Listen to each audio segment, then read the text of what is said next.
Hello students, आज हम polynomial को लेकर आए हैं। पॉलिनोमियल क्लास 10th में पॉलिनोमियल जो कि एग्ज़ाम के लिए बहुत ज़्यादा इम्पोर्टेंट है, तो इसके बारे में हम आज बात करेंगे। और इसकी प्रैक्टिस जितनी ज़्यादा आप करोगे, बहुत ही आसान चैप्टर है और इसकी जितनी भी ज़्यादा आप प्रैक्टिस करोगे उतना ज़्यादा आपका प्रिपेयर हो जाएगा। तो इसके लिए हम सबसे पहले जीरोज़ के बारे में बात करते हैं। What is the zeros of the polynomial. तो जीरोज होते क्या हैं? सबसे पहले आप जान लीजिए, जीरोज वो होते हैं अगर किसी भी पॉलिनोमियल, सबसे पहले तो हम क्वाड्रेटिक इक्वेशन के बारे में बात करते हैं। What is the quadratic equation?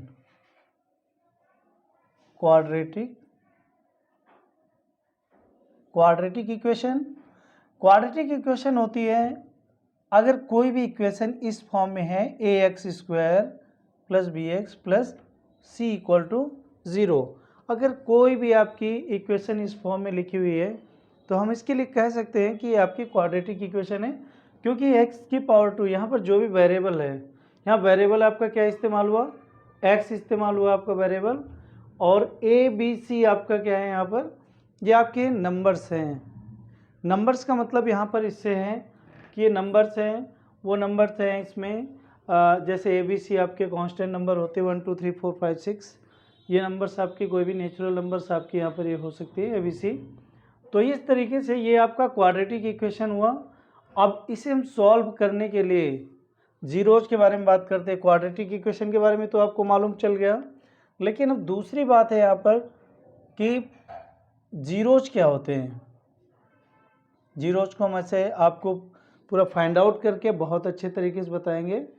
तो यहाँ पर देखिए, जीरोज होते क्या हैं? अगर किसी भी इक्वेशन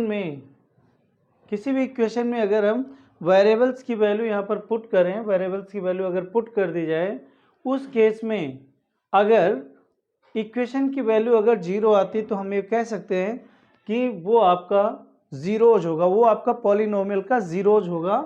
जब कोई भी आपकी क्वाड्रेटिक इक्वेशन यहाँ पर अगर आपने फॉर्म की है, ये क्वाड्रेटिक इक्वेशन है, अगर इसमें हमने x की वो वैल्यू, अगर जो भी वैल्यू हम यहाँ पर पुट करें और इसकी वैल्यू, पूरे इक्वेशन की वैल्यू आपकी क्या हो जाए?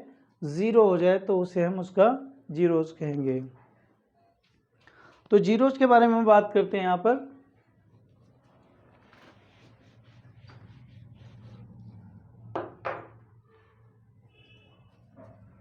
अब यहाँ पर दो तरह से मतलब दो तरीके से हम किसी भी क्वाड्रेटिक इक्वेशन को अगर हम सॉल्व करेंगे तो दो तरीके से यहाँ पर हम क्वाड्रेटिक इक्वेशन को सॉल्व कर सकते हैं। एक तो मिडल टर्म के द्वारा, मिडल टर्म स्प्लिटिंग मेथड आपको मालूम होगा। मिडल टर्म स्प्लिटिंग मेथड होता क्या है? तो मिडल टर्म स्प्लिटिंग मेथड के लिए हम एक इक्वेशन यहाँ पर टेक करते हैं, तो उस इक्वेशन को आप देख लीजिए। अगर हमने यहाँ पर सपोज कर लिया 2x² - 8x, 2x² - 8x और +6 = 0। अगर ये क्वाड्रेटिक इक्वेशन, अगर हम यहाँ पर x को सॉल्व करते हैं तो जो भी x की वैल्यू आएगी वो आप फाइंड आउट कर लीजिए यहाँ पर। तो यहाँ सबसे पहले हम क्या करते हैं, लास्ट वाले टर्म को और फर्स्ट वाले टर्म को यहाँ पर मल्टीप्लाई करेंगे, तो ये आपका आ जाएगा 6। मतलब ये बेसिक चीज़ से आपको बताया जा रहा है, जिसमें आपका कोई जो कि आपने प्रीवियस क्लासेस में पढ़ा होगा। प्रीवियस क्लास मतलब 7th 8th 9th में, आप 8th 9th में आपको पढ़ाया जाता है फैक्टराइजेशन। तो फैक्टर्स के द्वारा ही हम इसको सॉल्व करते हैं। तो लास्ट वाला टर्म जो है c वाला, और यहाँ पर a और c को हम यहाँ पर मल्टीप्लाई कर लेते हैं, तो ये आपका हो जाएगा 12। अब 12 को हम यहाँ पर फैक्टराइज करेंगे, प्राइम फैक्टर यहाँ पर निकालते हैं, तो ये आपका आ जाएगा 6। तो इस तरीके से हम ब्रेक किसको करेंगे, जो मिडल टर्म है आपका, उसको हमें यहाँ पर क्या करना है, ब्रेक करना है। तो 8 की जगह पर हम यहाँ पर क्या राइट कर सकते हैं, तो देखो 2 और 3 2 = 6, इनको हम फैक्टर में ले सकते हैं। मतलब इसका मतलब होता है, अगर हम मल्टीप्लाई करें जिन जिन फैक्टर्स को हमने यहाँ पर ले रखा है एक साथ में, अगर उनको हम मल्टीप्लाई करते हैं तो उस केस में आपका क्या आना चाहिए, लास्ट और फर्स्ट वाले नंबर का मल्टीप्लाई आना चाहिए। और अगर हम उनको प्लस या माइनस करते हैं तो उस केस में आपका बीच वाली जो नंबर्स है, यहाँ पर मिडल टर्म वाली जो नंबर है, मिडल टर्म जो है उसकी नंबर्स के बराबर, मतलब b के इक्वल यहाँ पर आना चाहिए। तो इसको हम आगे सॉल्व कर रहे हैं। तो 2x², तो आपको अगर 3 2 जा 6 और 2 का अगर यहाँ कॉम्बिनेशन लेना है, लेकिन आपको ध्यान रहे साइन का सबसे बड़ा इशू होता है यहाँ पर। बहुत सारे बच्चे क्या करते हैं, कोई माइनस कर देता है, कोई प्लस कर देता है, जिसकी वजह से ये पूरी प्रॉब्लम क्रिएट होती है।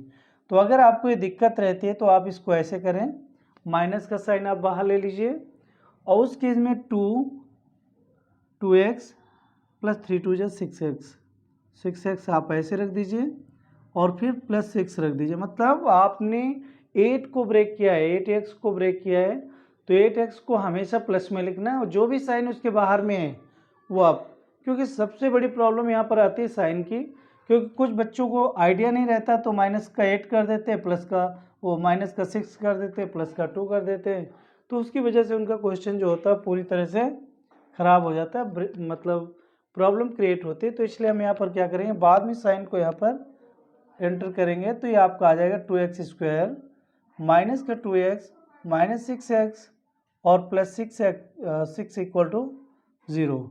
अभी दोनों फैक्टरों में ध्यान दीजिए, यहाँ पर हम क्या चीज़ कॉमन ले सकते हैं, तो 2x यहाँ पर आपका कॉमन हो जाएगा, तो यहाँ क्या बचेगा x -1 और यहाँ पर हम किसको कॉमन लेंगे, -6 को, क्योंकि हमें यहाँ पर माइनस चाहिए। जो सेम ब्रैकेट में जो भी वैल्यू एक ब्रैकेट में आ गई वही ब्रैकेट दूसरे ब्रैकेट में वही वैल्यू आएगी, लानी भी है आपको, ये ध्यान रहे इस बात का।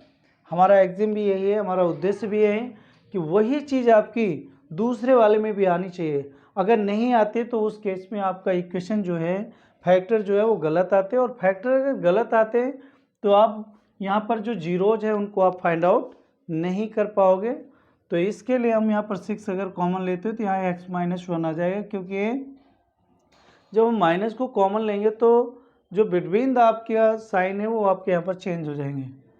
तो यहाँ पर अब देखिए, अब दोबारा से हम यहाँ पर क्या करेंगे, पहले तो हम इन दोनों को पेयर वाइज लेकर दोनों को फैक्टर मैंने कर लिया। अब यहाँ पर हम x -1 को अगर हम यहाँ पर फैक्टर लेते हैं तो उस केस में यहाँ पर क्या बचेगा 2x - 6 इक्वल टू 0। तो यहाँ पर हम बारी बारी से दोनों टर्म्स को हम यहाँ पर x -1 इक्वल टू 0 और x इक्वल टू 1, मतलब एक x की जो वैल्यू है वो 1 आपने फाइंड आउट कर ली और दूसरा आपने लिया 2x - 6 इक्वल टू 0, तो 2x इक्वल टू 6 और x इक्वल टू 6/2, मतलब 3 वैल्यू यहाँ पर फाइंड आउट आपने कर ली। तो 2 जीरोज आपने यहाँ पर फाइंड आउट कर लिए, आपने सॉल्व करके 2 जीरोज यहाँ पर आपने फाइंड आउट किए, एक जीरोज आपका आ गया 1 और दूसरा जीरोज आ गया आपका 3। यहाँ तक आप जीरोज को फाइंड आउट करोगे और इसके बाद हम बात करते हैं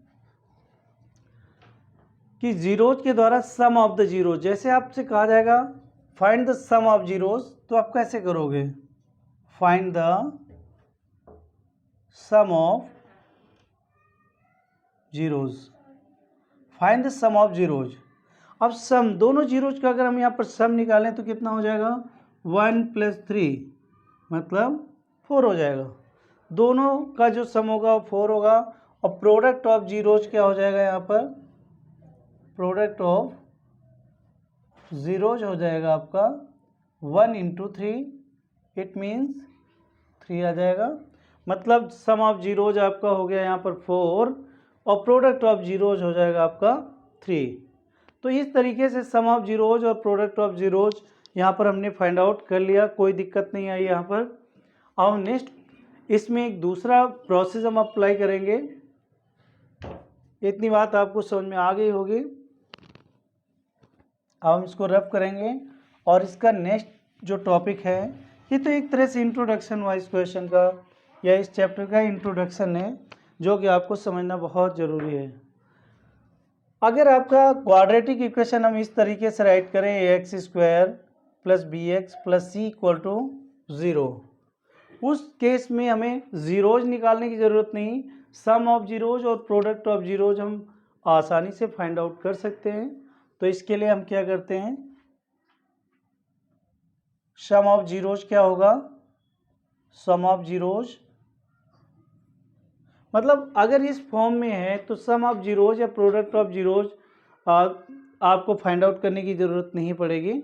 तो उसके लिए हम करेंगे क्या, तो उसके लिए हमें एक फार्मूला माइनस बी अपॉन में ए होता है, माइनस बी अपॉन में ए, और प्रोडक्ट ऑफ जीरो जो होगा आपका, ये फार्मूला लगा दिया जाएगा। तो इसमें क्वेश्चन किस तरीके से बनेंगे वो चीज़ आपको जाननी बहुत ज़रूरी है।